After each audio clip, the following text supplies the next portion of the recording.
What's up, guys? It's your boy, Barca Boy 103. Today we're going to be doing the match analysis for Barcelona versus Eibar. The match yesterday, the 1-1 draw.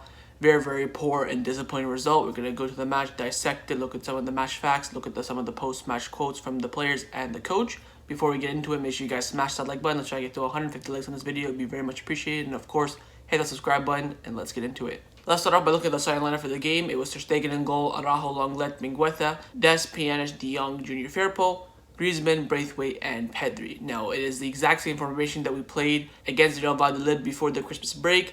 Two changes were made in this game. Firpo came in for the suspended Jordi Alba, and Griezmann came in for the injured Lionel Messi. Now, this team did not perform the same way against Real Valladolid. Against Real Valladolid, we were very compact, very strong, good going forward, good defensively. This game, complete opposite. I felt like it was wrong going with the three at the back in this game. I felt like it was made for the Real Valladolid game. I feel like away from home, the three at the back is very strong. But at home, when the team sits back against us and they force us to attack, it's very weak because we only have three attackers at the end of the day. And away from home, when the teams kind of, play their football, more defense is better. That way we have less attacker. That way we don't get hit on the break so much. So the three at the back for me is better away from home, and I don't think we should be using it at home. And it was clear from that yesterday. Drop points, very lackluster results. Didn't have many chances in the game. I think if we went with a 4-2-3-1 from the beginning or the 4-3-3, I think we would have been a much different result. Now I want to direct your attention to the subs in this game. The bench is on the screen right now. Ronald Koeman elected to bring on Sergio Busquets, Dembele at halftime, Riqui Puig with 5 minutes ago, and then he had a double substitution of Trincao and Coutinho. I felt like he brought on the right personnel, but I feel like he should have brought them on at a different time. I felt like the Dembele halftime substitution was spot on. I think Riqui Puig should have came on way earlier than he did. I felt like the Busquets substitution was a waste. I'd rather you brought on Umtiti if you're going to play Busquets at center back. Or maybe instead of Busquets, you would have brought on Alena to break the lines and help the team attack, because Busquets is very conservative with his passings. Again, Koeman making all these mistakes over and over and over again. Now, if you look at the match stats for the game, which is on the screen right now, Barcelona has 73% possession, 16 shots taken, 5 shots on target, which is very low for a game at home, 660 passes attempted, 87% pass accuracy. That's pretty low for being at home as well. 35 long balls completed, 12 successful dribbles, which is pretty low as well, and that just shows the lack of wingers that we have. It shows that the lack of players not, attempting to dribble past the Eibar players. 68 duels won and 6 fouls committed. Out of the Barcelona's 5 shots on target, 1 of them came in the first half, and there's another stat saying that Barcelona had just 4 shots in the opening 45 minutes against Eibar, which 1 of them was on target, their lowest tally in the first half of a game at the Camp Nou this season in all competitions. If you look at the map that's on the screen right now, number 4, Araujo, the flick-on header that was saved, that was the only shot that was on target. You can see that Griezmann missed the target, Braithwaite missed the target, and Mingueza missed the target. This again shows that Barcelona don't finish their chances week in, week out. It's the same thing. Even, to be fair, Messi scores a lot of goals, but he misses a few chances this season as well. Barcelona are very lackluster in front of goal this season. Let's get in now to Ronald Koeman's post-match press conference. He, reacted to the game. Let's see what he had to say. He started by saying that Dembele is a very important player, and I'm glad he scores. We played well, but the result is not fair. I completely disagree with Koeman here. I don't know why he thinks we played well. I do not think we played well. We did not create any chances. We had 5 shots on target. Couldn't even complete more than 15 dribbles in the game. Only had 5 shots on target in this game. Where did we play well in this game? There's no time from minute 1 to minute 90 do we play well in this game. Yeah, he's coming out and saying that we played well in the game. We had enough opportunities. What opportunities did we have? We had the Braithwaite penalty. We had the Braithwaite shot that was offside. I can't remember another chance. Well, the Dembele one-on-one. That's it. The Trincao at the end. Opportunities. What? He's acting like we were dominating the game. We weren't. The first half was dead. Between the 45th minute and the 70th minute was dead as well, except for that Dembele chance and the goal. Then afterwards, we weren't even attacking when you checked on all the players, and it took a Trincao going around players and then shooting to be our final, opportunity of the game. We didn't have enough opportunities in the game. 3 at the back cost us this game. I said it before, and I'll say it again. Lacking attackers at home. At home, Camp Nou, and you only want to start with 2 attackers. Don't even count Pedri as an attacker. He was more of the creative midfielder. Same with Griezmann. So we basically only had Braithwaite up top. In the first half, we had troubles playing from the back. I don't know why, whether out of fear for some reason, but we didn't do well. Again, Koeman just pushes the blames on the players, doesn't take any credit to himself. I hate him for this. I absolutely hate him for it. He rinses all the players every single time. It acts like he doesn't make any mistakes. Some of the records that Ronald Koeman broke this season, not really good ones. The worst start to Barcelona since 3-point system was introduced. That's just a disgrace. First UCL loss at home since 2013. First loss against Simeone in the league. Eibar win their first points in La Liga at the Camp Nou. And also that's on this list, Barcelona finished second in their group for like the first time in like 16 years. It just shows how this job is completely out of Koeman's depth. The feeling is right now, how is it possible that we haven't won?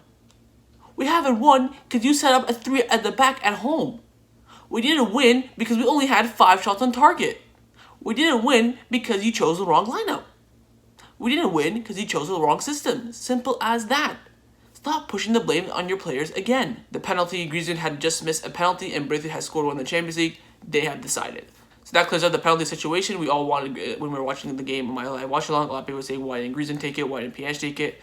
Looks like it was between Griezmann and Braithwaite, and I guess Braithwaite was feeling it, and he took the ball and he unfortunately missed it. Coutinho has discovered in his left knee. He will undergo more tests. We'll talk about Coutinho in a couple of minutes. It can never be said that Barcelona played better without Messi. He's a player who makes a difference. Clearly, obviously, we lacked Messi in this game, and we'll talk about Messi again in the next few minutes. La Liga is very complicated. Being realistic in life, nothing is impossible, but you have to recognize the distance of points. Look at that. Koeman basically admitting that we're not going to win La Liga. Finally comes to reality, saying it's very complicated, but it's not impossible. It's impossible because we lost so many points. It's very complicated because we dropped so many points away, and we dropped a lot of points at home as well. Speaking of dropping points, Barcelona have made 4 errors leading to goals in La Liga this season, more than any other team, and it was made by 4 different players. Neto against Alaves, Stegen against Atletico Madrid, Longley against Cadiz, and yesterday Ronald Araujo against Eibar. Why are the players making so lapse in concentration mistakes? And if you look at the 4 mistakes that we made in that game, we lost 3 of the games and drew 1. Shambles. We have been so lapsed in concentration in defense, it is ridiculous. It is a ridiculous amount of mistakes Barcelona make at the back. And we make more mistakes, but thank God Ter Stegen saves us half the time, or one of the defenders make a last-ditch tackle. We've made more than 4 mistakes in defense this season, for sure. Speaking of the defense, Ronald Araujo came out and did the post-match press conference as well. Here's where I want to give full praise and full credit to Ronald Araujo, because according to reports, Ronald Araujo himself asked to speak to the press after the game. He wanted to assume his mistakes and face to it. I wish every player in the squad had the same mentality as Ronald Araujo. He knew he made a mistake, he knew he cost Barcelona points, and he wanted to face the media and, talk to the media and, say what he wanted to say. So he started off by saying, I take full responsibility for the mistake. It's a lack of concentration. It's a shame, but now we have to lift our heads and move on. It's a shame. We played well, but we couldn't get the 3 points. The last point he said is really, really interesting. He said, our style is to take risks, but you cannot miss the ball like the ones I lost. That concluded what he said. I think Ronald Araujo on the day had a good performance. Of course, he just cost us the point with that mistake. And fair play to him for coming to face the media and volunteering for that. Full credit for that. A player that was missed in this match was, of course, Lionel Messi. On the screen right now, you can see a reaction of Messi when the full-time whistle blew. Just shows how he knows this team is just absolutely crap. And he knows this team without him would probably finish 10th place. To be honest, this team without Messi, I wouldn't be surprised if we were fighting for relegation. It is that bad. He knows it. And it's so hard to deal with because you can tell after everything that's happened, since the pandemic till now, everything that's happened, you can see that he still loves the club so much that he's walking away with his head held down, knowing that he had nothing to do with that loss. And since Messi's debut in October 2004, Barcelona have won just 56% of their La Liga games without Messi, compared to the 74% with him in the side. That's nearly a 20% difference without Messi. To be honest, man, I feel bad for Messi, and if he were to leave, I wouldn't blame him. But this team is so desperate for a leader like Messi, because if we don't have Messi, we'd be in the bottom half of La Liga. Barcelona did suffer a big blow in this match, and that is the injury to Philippe Coutinho. Miguel from the AS came out saying that initial diagnosis shows that Philippe Coutinho injury involves the interior meniscus of his left knee. He is due to undergo MRI scans tomorrow. If surgery is required, he could be out for 4 months. If the scans reveal a particular rupture, then the operation can be removed and it can be avoided and conservative treatment will be performed. Recovery time will be around 2 months. Everything indicates that Philippe Coutinho will not return before mid-February. So this is a very similar injury to Gerard Piqué and Ansu Fati. This is what the reports are for Philippe Coutinho at the moment. Massive blow for Coutinho. He is pretty much out until at least end of February, which is sad. But there is a bright light, because I ain't trying to sound like a douche here, but if Coutinho doesn't play 100 games, then we don't have to owe Liverpool 20 million. I said this before he got injured, and I'll say it again. He should not play for Barcelona anymore. I don't want to lose that 20 million. We're already in the dust in terms of money. This Coutinho injury could be, a bright light for Riqui Puig. He maybe could get more playing time, and then maybe decide to stay instead of leave alone until January. But we all know Koeman's a stubborn prick, and he probably won't play him. But this is a big blow for Coutinho. It looks like we're down another player in the team. and it just shows how weak our squad is. I was complaining about the squad depth in the summer, saying that we lack certain areas, and people were telling me, oh, we have Dembele, we have Ansu, then if we have squad depth, then they'll complain about game time, and we'll leave. Injuries always happens in sports. It is an unfortunate event, but it always happens. And again, now we're down a player. Could mean some Barcelona players come in. Could mean that Riqui gets some playing time.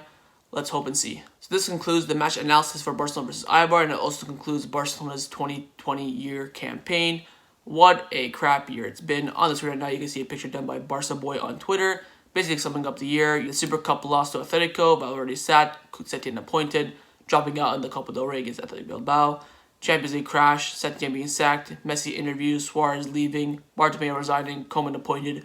What a packed year it's been. Barcelona with 3 managers. I don't think I've ever seen that before as a fan. Probably the worst year I experienced as a fan as well. I've been a fan now for almost 10 years. What a crap year it's been. Hopefully 2021 will be a great year.